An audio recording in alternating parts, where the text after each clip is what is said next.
Let's go now, a little life out here.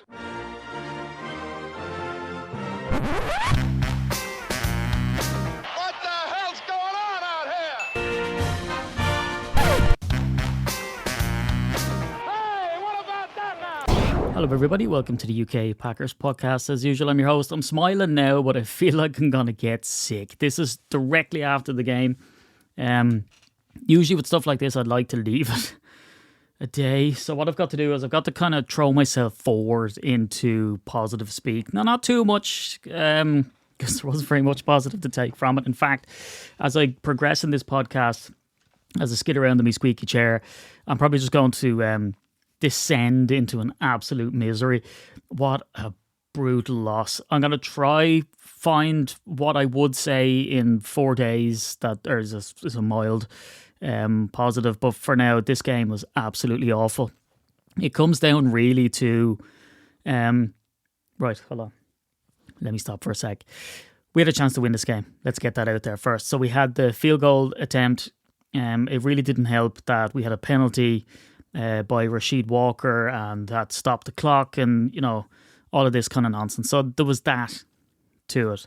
And I think that's a trend that you see when you run through this game. It's just penalties at really inopportune times. Weird play calling. And I mean, the Cleveland Browns were getting booed out of their own stadium. We get all the way down to the very end. It's 10-all. We have a chance to kick the field goal, and we don't know. There's reports out there that Larry McCarron on the Packers radio network had already sort of gave the warning signs that this could happen because of the last field goal that we got in the second quarter, that was nearly blocked. So he was sort of saying, like, look, watch out for this. I'm not feeling too confident about it. But just absolutely what a brutal way. Fortunate in a way that we didn't go and end up getting the ball scooped up and they ran down for a touchdown. That would have ended it there. It gave us some semblance of hope. But we really didn't give much to the Cleveland Browns by way of offense until, back-to-back absolutely dreadful drives. To put that into perspective, we shut out the Cleveland Browns in 3 of 4 quarters, giving up the 13 points in the very final quarter of the game, with the 55-yard field goal being the walk-off field goal, which is just, it's very hard to take. So it's very hard to sit here in the podcast studio and go through it because it was insane. Jordan Love sacked 5 times for a loss of 34 yards. Joe Flacco looked clueless out there. His average play was nearly half of that of Jordan Love with 3.9. Jordan Love was 7.3, which is not all that better, but just horrendous. And I'll run through it, I guess I'll have to. And we can go through sort of a little bit more granular. But when you look at the team stats, I mean, on the face of it, we had less first downs than they did. But we dominated the time of possession by 34 minutes to 25. We pretty much choked this game the whole way down, and by committing 14 penalties, of which it felt like 13 was on Jordan Morgan, to be honest. It was just shocking. Now, the caveat to all of this is that the Cleveland Browns are for real defense. They're the number 1 defense in the NFL. They were on the way coming in. I picked out a couple of things as the way I saw the Packers could try defeat the Browns in this game. In a couple of ways that we could have been beaten, and it didn't pan out like that. It was one of the weirdest games in recent memory. And the Packers, don't get me wrong, are completely at fault for the way it went down. But this is what happens when you come up against the best defense in the NFL. Now, that's not in any way an excuse, because I feel like more than anybody else, the Packers beat themselves in this game. And I'll run down through as to why. But I thought the key to this game was, Cleveland play press man coverage, so you need to get people downfield quick, especially when you see an opportunity when Myles Garrett isn't on the field, right? You need to go, and you might have that extra second or two, at the line of scrimmage to try get a pass off to Matthew Golden, and it worked. We got a sort of a mega pass close enough to the end of the game, I believe, for about 35 yards when we were on 3rd and long. So, we had we had a blueprint there, and I was surprised that they didn't bring their tight ends into the game a bit more. But again, Njoku got a really important gain at the very end to set up the field goal. So what sort of ended up being a prediction that they could kill us with, they used it. But it all came down to penalties for me. And the fact that it all came down to kind of a series of a really, really bad defensive drive and a really, really brutal offensive drive back to back. It was the 7th defensive stand. Judkins hadn't been getting out and going all game. All of a sudden, he rips off a 14-yard run. Straight after, rips off a 38-yard run. And then it's a 1-yard gain. We look to like, okay, are we back in business now? Were we kind of just shocked by that? And then Fannin, the tight end, broke tackles between Walker and McDuffie, again for a massive gain. And then they look ordinary again. Judkins with a 1-yard gain. Joe Flacco doesn't seem to know what he's doing, floats the ball out of the end zone, but guess what? We get a penalty with Bullard holding, which is just absolutely unnecessary. And then this seemed to be the team. It seemed like they had more first and goals than they had points in this game. You know, because they get a first and goal. Parsons made a stop of Judkins. Then he made a stop on 2nd and goal. 3rd and goal, Nixon on Judy. It's pass interference, ball placed at the 1-yard line. It's like it's like when you play games with your child, you know, and they're sky ball and let's say basketball hoops, and you go, oh no, you know what, that doesn't matter. You just start again. Just, you know, take your go again. It just seemed like we sort of set them up to stand at the goal line. So that was a really brutal defensive drive. Right before that, we were completely backed up. We tried to go for a run. We got that massive gain with Golden. We're losing yards. Then it's just this weird high and incomplete passes to Josh Jacobs back to back, which caused us to punt, which brought up that defensive drive. And then our offense comes out and it's absolutely manky. Jet sweep. Browns call a timeout. We have them on the ropes. Jet sweep again. Didn't really go anywhere. Browns call a timeout. 3rd and 3. And then Jordan Love comes in with an interception. The most bizarre interception that I've seen. And I mean, up to this point, right, the attitude is the Packers are this kind of juggernaut of a team. You know, we've come up against the Lions and dispatched them. They went on in week 2 and got a 50-burger. We went up against Jaden Daniels, dispatched him. And now we go on the road to a Browns team that are 0-2. Now, there was always a danger that this would be run close because they've come up against the Bengals and the Ravens. And they could have won that Bengals game with Joe Burrow. And then with the Ravens, they held the game kind of like this one all the way into the 4th quarter and then just fell apart. So it seemed like we were starting to get some of that at some points in this game because we were running Jacobs fairly hard, and it was really paying off dividends. At one stage, there was one drive I marked out. It was the 2nd time around the field. I mean, he wasn't a world beater, but he came out for no gain at the start of it on a 1st and 10. Josh Jacobs. Then Golden goes for 7 yards. Jacobs for a 1st down. Jacobs for another 7 yards. Then he goes up the middle on a 3rd and 1. He rips off another 4 yards. Then we've Romeo Dobbs coming down off a play fake with 9 yards. Then Jacobs does the business again up the middle. And it's scuppered by a false start by Jordan Morgan, which brings up a 3rd and 9. The pass is batted away. We end up going for a field goal. So anytime that we look like we started to get offensive momentum, Jordan Morgan would pop up and have an absolutely manky foul. And it was the same on defense. You know, I mean, there was times where there was points out there for the Cleveland Browns in the most unlikely way. It's just craziness. It's just madness to capitulate at the very end to a team. And I won't say a team like the Cleveland Browns, but offensively they didn't get anything going. But when you look at it, what did we have? So there was that drive the 2nd time we came out, you know, where we went down for the field goal. We seemed to be getting something going. 39-yard field goal. Didn't get it in the end. You could call that a good drive. And then the only other decent drive that we had was when we ended up with a touchdown with John Fitzpatrick, his first. And again, you know, that was some small moments of brilliance. You know, the toss to Jacobs on 3rd and 18, he picks up the 1st down. Over the middle to Wicks, he almost goes down and picks up the touchdown. And then it ends up, we end up shoveling it into the end zone and go up 10-0. But apart from that drive, the offense had nothing. And it's understandable that you didn't get the run going because that's what Cleveland are very good at. But I mean, talk about, you know, shooting ourselves in the foot between, you know, offside penalties. You know, it's just madness. It's just crazy to lose a game like that. So we go from being, 2-0, maybe 3-0 on the road, you kind of, you get out of a game like that and start laughing almost and go, geez, we got away with one there. But it just didn't really work out. I mean, even little things, at the end of the half when we were going to get the ball, McKinney comes down with an interception on 4th and 8. And you sort of think, do you not bat that pass down, which makes us closer, gives us maybe one shot into the end zone, or, how does that go down? But again, we couldn't get out and going on offense, and it was to do with the offensive line and the penalties there.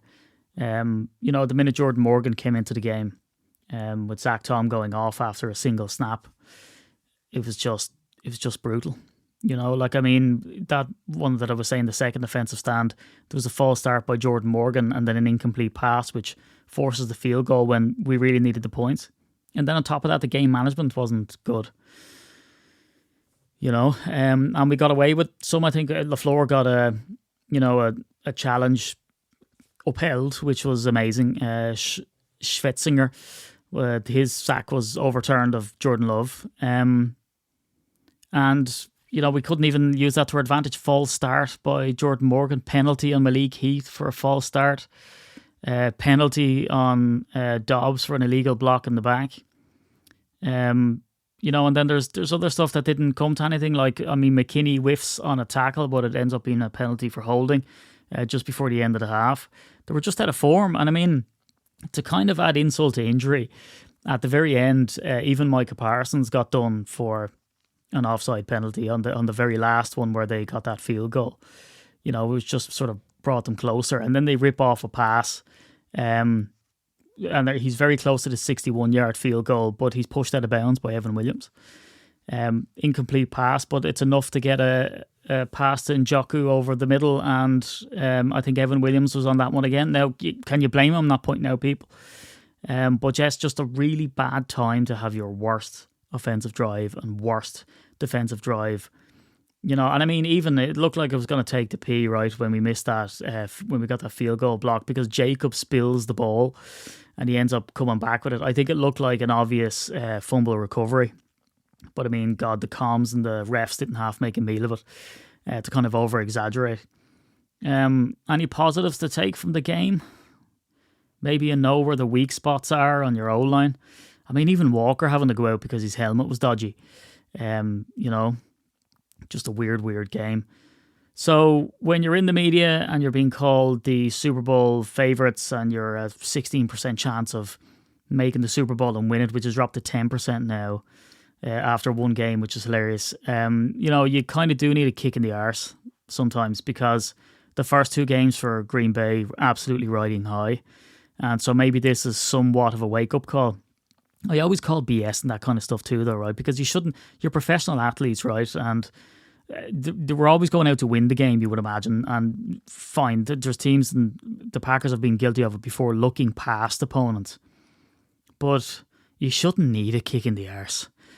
I hate that I'm using this analogy, but this is just how in the depths of darkness I am right now. It's like if you've ever had to suffer that Love Island program, and I know a lot of you switched off now, and again, it's in the background, but it just burns through my brain. And it's these lads who go off and cheat on the missus, and they go, well, I needed a test like that. No, you don't need a test like that. This was the Packers' Love Island. This is an opportunity for them to absolutely capitulate. But it's one of those really, really weird, odd, manky, scummy games that I don't know if you take a lot from as a team, because it seems like everything went wrong. It's kind of like, between drop balls, just a wacky interception. And that one, what did he say? Cali Jelly? That one? I have written down in my notes, what the hell was that? What is he doing? Never call Cali Jelly ever again. Ever. Just bizarre. End of the quarter, keeps the ball for no reason. And why would you snap the ball at that point? Gets drilled for a 13-yard loss. Now, there's a monster punt by Daniel Whelan, an honourable shout out to Daniel Whelan for flipping the field on an awful lot of these occasions. But, that's just the type of sort of, brain fart stuff. A screen to Kraft for 7 yards, jet sweep to Golden for 2 yards. And then you snap it on 3rd and 1 when you should have just run out the clock, brought it into the fourth quarter, and that was kind of the beginning of the end, really. Just crazy decision making, really. And from a fairly unflappable quarterback. And again, it's not laying the blame at the feet of, Jordan Love and Matt LaFleur. But I mean, it goes to show the Packers started to get sort of really creative at a time. I mean, there was a screen followed by jet sweeps. There was 2 jet sweeps in a row that came out at one stage. Look, it happens when you get frustrated by the number 1 defense in the NFL, and the Browns really proved it tonight that was the case. But their offense was absolutely woeful. Shocking stuff. But our offensive line just couldn't hold up to the task, which again is understandable. We came out of this game 13-10 victors, and you sort of go, whoa, we've got a lot of things to improve on, but we weathered a storm in Cleveland. Again, the insult to injury is not that there was more boos there than a haunted house. They were booing their team off the field, and they were the team that came back and won it in the end. Again, freak plays.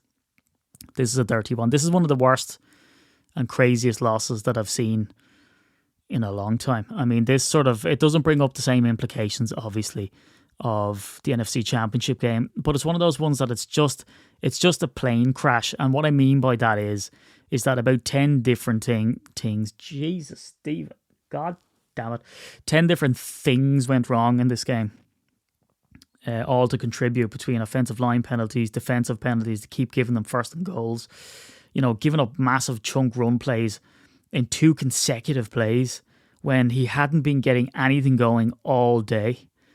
And then all of a sudden, the one time that he does, you let him down the field and they get a touchdown. It's just madness.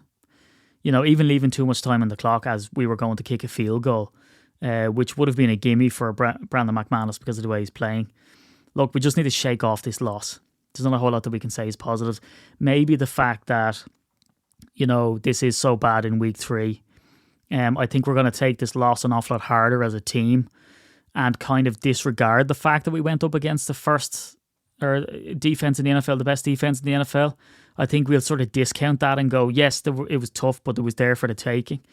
And it's games like this you need to win. So let's really clutch at straws here. We went up against the best defense in the NFL. Okay, not a great offense, but defense can win championships when you keep the score to a football score. And the Packers could have eked that out with a field goal and marched on. You do that in the playoffs, you progress forward, and it's the best defense that typically make it into the postseason. So we had Jordan Morgan out there having an absolute nightmare of a game. In fairness, Elton Jenkins had a nightmare of a game. And we came up against some really stout defense, and we were still in a chance to win it. Is that any consolation when we're up against a 0-2 team with a reputation of the Cleveland Browns? No, but maybe this might put it into perspective. I mean, they ran teams close for an awful lot of quarters prior to this game, so it's not a massive surprise as such. And the magic secret formula that worked in the prior game by using our tight ends, worked out obviously with Fitzpatrick, but Kraft was pretty non-existent in this game, and you can understand it because he came down with an injury during practice, which would impact the game anyway. Anyway, you need a shower. I need a shower. Let's wash this manky game off us. Let's let a couple of days in between this and the next game. And look, we can all drown our sorrows. The Packers Dublin Huddle event with Packers legend Ryan Grant, see the way I'm trying to spit it now, is on Saturday before we see the Steelers beat the Vikings in Croke Park. So if you're there, I'll be emceeing the night. We'll have loads of signed merch and goodies and giveaways. And let's just shake off the stink of a stinky Browns game capitulation and get back on track next week with some lovely signed merch in person with Packers legends, with the actual Packers in Dublin, and then watch the Packers hopefully get a dub before the bye week. Anyway, that's all I can say. Look after yourselves. Be easy on yourselves. It'll get better, believe me. But until now, welcome to Misery Monday. See ya.